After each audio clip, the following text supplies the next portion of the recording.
Hello friends, स्वागत है मेरे चैनल 3 फॉर कॉम्पिटिटिव एग्जाम में। आज हम देख रहे हैं न्यूटन की गति का तृतीय नियम। इससे पहले जो था न्यूटन की गति के प्रथम नियम और द्वितीय नियम दिख चुके हैं। द्वितीय नियम में 4-5 जो न्यूमेरिकल्स जो आ सकते हैं एग्जाम में, उसके हिसाब से मैंने बताया है। आज हम देखते हैं न्यूटन की गति का तृतीय नियम। तो क्या कहते हैं न्यूटन की गति का तृतीय नियम? न्यूटन की गति का तृतीय नियम ये कहता है कि प्रत्येक क्रिया के बराबर, क्या बोलते हैं, प्रत्येक क्रिया के बराबर, प्रत्येक क्रिया के बराबर विपरीत दिशा में प्रतिक्रिया मिलती है, प्रतिक्रिया मिलती है, क्रिया मिलती है। जैसे उदाहरण है कि हम बल लगा रहे हैं एक दिशा में F1, लेकिन इसके समान ही रहेगी, बराबर, लेकिन विपरीत दिशा में हमें प्रतिक्रिया मिलेगी F2। दोनों का बल रहेगा, समान रहेगा, लेकिन एक जैसे ताकत रहेगा, है ना, लेकिन वो ऋणात्मक होती है। ठीक है, ऋणात्मक है, जो कि विपरीत प्रतिक्रिया। जैसे हम पुशअप्स मारते हैं, तो जितनी ताकत हम जमीन पर लगाएंगे तभी हमारी जो बॉडी होगा वो अप होगा, है ना। पुशअप्स मारते हैं अपन, तो जितनी ताकत लगेगी उतनी बॉडी हमारा अप होगा। जैसे कोई बीम भी मार रहे हैं, बीम मतलब पुलअप, तो अपने शरीर को खींचेगा उतनी ताकत से जितना गुरुत्वाकर्षण के विपरीत, वजन के विपरीत खींचेगा वो, है ना। तो वैसे ही पुशअप्स हो गए, ये हो गए। तो उदाहरण भी देख लेते हैं। क्या हो गया उदाहरण? जैसे रॉकेट उड़ता है, रॉकेट उड़ता है, इतना वजन रहता है, रॉकेट जो रहता है वो, रॉकेट का उड़ना होता है, बहुत वजन रहता है रॉकेट, जो कि बहुत से पावर के साथ उड़ता है, तो है ना। और तो क्या है, हाँ, बंदूक की गोली, जब राइफल चलाते हैं, है ना, बंदूक की से निकलने वाली गोली, ठीक है, जब क्या होता है, राइफल चलाते हैं, जब राइफल चलाते हैं तब क्या है, जब बंदूक से चलाते हैं तो पीछे की ओर धक्का लगना,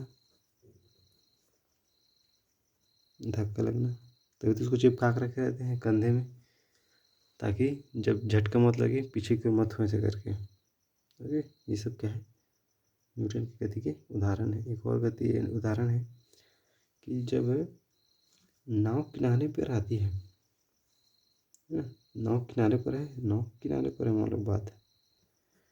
तो जब हम नाव से, है ना, तब नाव से जमीन पर कूदते हैं, नाव से जमीन पर क्या करते हैं, कूदते हैं, तब जो नाव है पीछे की ओर धक्का चली जाती है, नाव जो है पीछे की ओर चली जाती है, और चौथा मैंने बताया था, पुशअप्स मारते हैं तब, पुशअप्स में जमीन को जितने जोर से धक्का मारोगे तभी तो आपको बॉडी ऊपर आएगा, क्या जी। ऐसे मारते हैं पुशअप्स करके, ऐसे करके, ऐसे करके,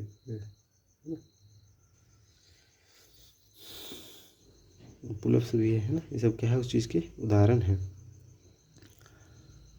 अब एक और देख लो, है ना, संवेग संरक्षण का सिद्धांत।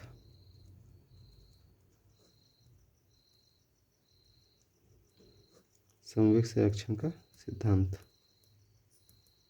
क्या होता है? संवेग संरक्षण का सिद्धांत, पहले संवेग क्या होता है बताइए। संवेग मैंने बताया था कि होता है कि द्रव्यमान इंटू वेग, संवेग कहलाता है। तो इसी जो है इसका संरक्षण करना है, वही कहलाता है संवेग संरक्षण, है ना। संवेग संरक्षण का सिद्धांत है क्या, अगर संवेग का संरक्षण कर रहा है वो, है ना, तो कैसे संरक्षण करेगा? उदाहरण द्वारा समझाता हूँ मैं। जैसे कोई कण है ना, कोई ले लेते, कोई कण है जो गति कर रहा है ना, गति कर रहा है। यदि उस पर कोई बाह्य बल न लग रहा हो, है ना, उस पर कोई बाह्य बल न लग रहा हो, बाह्य बल न लग रहा हो तो उसका जो कुल संवेग होगा वो नियत रहेगा, कुल संवेग नियत रहेगा। जड़त्व के नियम में क्या पढ़ेंगे, जब तक किसी की अवस्था में परिवर्तन तब तक नहीं होगी जब तक कि उसका पर बाह्य बल न लगा हो। तो वैसे ही जड़त्व के नियम पर ये काम कर रहा है, ये चुपचाप जा रहा है, बस इस पर हम बाह्य बल न दे रहे हों तब तक ये जो है अपनी नियत चाल से गति कर रहा है। इसको दूसरे शब्दों में कैसे लिख सकते हैं, बोल सकते हैं कि यह जैसे कि रोकना है तो टक्कर करना पड़ेगा, है ना। तो इसको कैसे बोलना है कि टक्कर के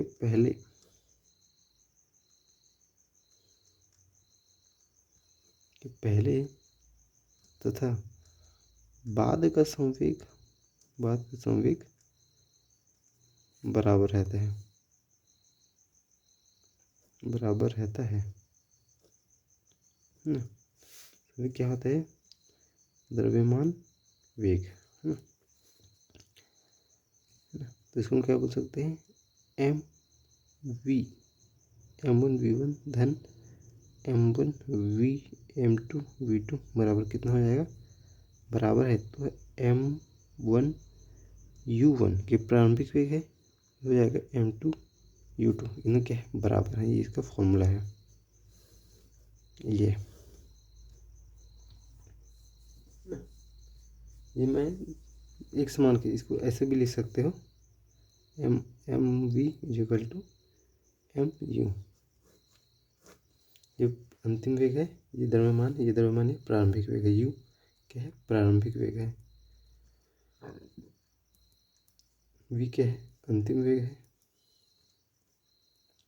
m क्या है, द्रव्यमान है। तो संवेग संरक्षण में उसका जो संवेग क्या रहता है वह बराबर रहता है, नियत रहता है। कोई कण गति कर रहा है तो गति करता रहेगा, है ना। तो उसका जो प्रारंभिक वेग संबंध क्या है, समान रहेगा, है ना।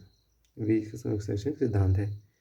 अब इसमें जो है एक दो ठोक न्यूमेरिकल्स है, मैं उसको बता देता हूँ, है ना। एक न्यूमेरिकल बता देता हूँ बस।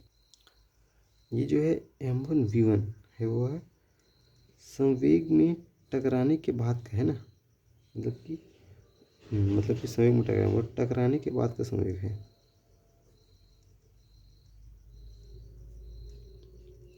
है, बराबर टकराने के पहले का संवेग,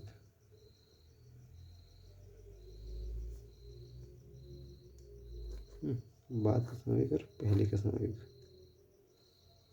ये है ना। यह संवेग संरक्षण का सिद्धांत कहलाता है। तो प्रश्न दिया गया है कि 2 किलोग्राम की एक बंदूक, है ना, कितने, 2 किलोग्राम की एक बंदूक से 20 ग्राम की गोली, है ना, ये 100 है जी, 100 मीटर पर सेकंड के क्षैतिज वेग से छोड़ी जाती है। तो बंदूक के पीछे हटने का वेग ज्ञात करना है, किसके, बंदूक के पीछे हटने का वेग ज्ञात करना है। 2 किलोग्राम की बंदूक का वजन कितना है, 2 किलोग्राम है, 20 ग्राम की उसकी गोली का वजन है। गोली जो चल रही है उसकी गति क्या है, 100 मीटर पर सेकंड, तो क्षैतिज वेग से छोड़ी जा रही है। तो बंदूक जो पीछे उदाहरण दिया था कि बंदूक से गोली चलाएंगे तो पीछे को धक्का लगता है, तो उसे धक्के को ही ज्ञात करना है। ओके, वो धक्के को ही ज्ञात करते हैं, धक्के से संबंधित है। तो पहले हम देखते हैं कि बंदूक की गोली, बंदूक का वजन देखते हैं, बंदूक का वजन मतलब बंदूक का द्रव्यमान कितना है, 2 kg है। अब बंदूक का द्रव्यमान है तो उसको हम क्या लिखूंगा, मैं m1 लेता हूँ, मैंने इसको क्या लिखता हूँ, m1। तो फॉर्मूला में बताया था m1 धन m1 इंटू v1 प्लस संवेग संरक्षण का फॉर्मूला क्या बताया था मैंने, m1 v1 धन m2 v2 बराबर क्या होता है, m1 u1 धन m2 u2। ये टकराने के पहले का बाद का संवेग है, ये टकराने के पहले का संवेग है ना, टकराने के पहले का संवेग है ये टकराने के बाद का है ना। तो इसे बनाएंगे तो हम क्या करें कि m1 बंदूक का द्रव्यमान क्या है, 2 किलोग्राम। बंदूक से क्या हो रही है, गोली चल रही है। अब बंदूक क्या है, स्थिर है। बंदूक से द्रव्यमान 2 किलो, बंदूक क्या स्थिर है, चली नहीं, तो उसमें वेग कहाँ से उत्पन्न होगा, क्योंकि वी क्या है, यू जो है प्रारंभिक वेग है। तो भाई बंदूक स्थिर है तो चलेगी कहाँ से, दौड़ेगी कैसे। तो बंदूक का वेग, क्योंकि प्रारंभिक वेग है, तो प्रारंभिक वेग है, बोलेंगे u1। स्थिर कितना हो जाएगा, 0। ओके, 0 है। अब गोली, अब दूसरा क्या है, 20 किलोग्राम की गोली है। अब है गोली का द्रव्यमान,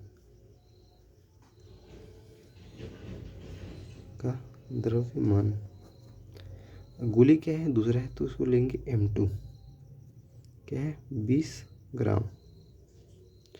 अब इसको किलोग्राम में चेंज करें, कितना आएगा, 0.02 किलोग्राम, है ना, 0.02 किलोग्राम आएगा, इतना है, 0.02 किलोग्राम आ जाएगा, है ना। फिर अब बंदूक का द्रव्यमान हो गया। अब है गोली का प्रारंभिक वेग, u2 क्या है, गोली का प्रारंभिक वेग, अब गोली का प्रारंभिक वेग क्या होगा, ये 100 मीटर पर सेकंड लिखूँ, क्या लिखूँ, गोली का प्रारंभिक वेग भी आएगा 0। ठीक है, तो m1 का मान मिल गया, u1 का मान मिल गया, u2 m2 का, u2 का, ठीक है, 0 0 आएगा। ओके, बंदूक का अंतिम वेग, ठीक है, अब है बंदूक का अंतिम वेग क्या आ जाएगा,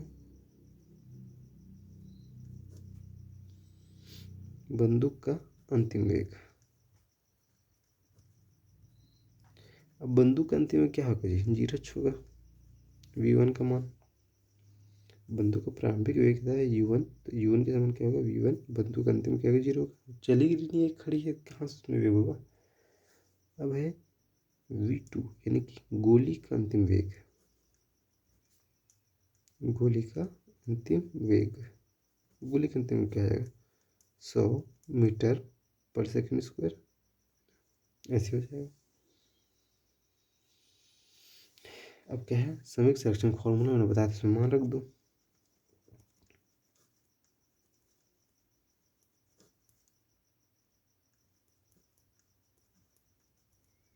क्या है, m1 v1 धन m2 v2 बराबर m1 u1 धन m2 u2।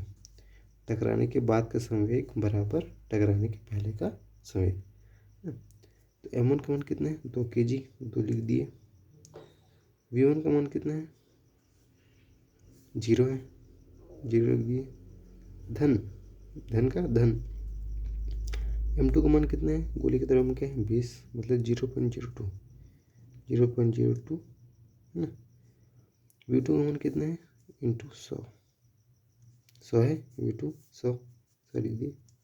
उसके बाद है m1 का मान कितना है 2, गुणा u1 का मान कितना है 0, धन m2 का मान कितना है 0.02, गुणा u2 का मान कितना है 0। अब वैल्यू को पुट कर दो, क्या क्या वैल्यू आएगा, तो है ना, 0 क्या जाएगा, 0 हो जाएगा, धन कितना हो जाएगा 100 में हो जाएगा, तो ये हो जाएगा 1 बस आएगा, इसका गुणा करेंगे तो 1, है ना। हमें याद क्या करना है जी, कि बंदूक के पीछे हटने का वेग, यानी कि बंदूक के पीछे हटने का वेग ज्ञात करना है ना। तो ये 0 नहीं, इसको नहीं, ये प्रश्न है जी, इसको 0 डाल दिया मैं, ये प्रश्न है, ये प्रश्न है, ये v1 आ गया यहाँ पास, v1 आएगा। बंदूक के अंतिम वेग कितना होगा, क्वेश्चन मार्क, इसको हमें ज्ञात करना है, इसको हमें ज्ञात करना है, ये दिया गया है ना, हमें v1 का मान ज्ञात करना, तो ये आएगा 2v1, है ना, ये जाएगा 1, गुणा करके देख लेना, 0 धन 0।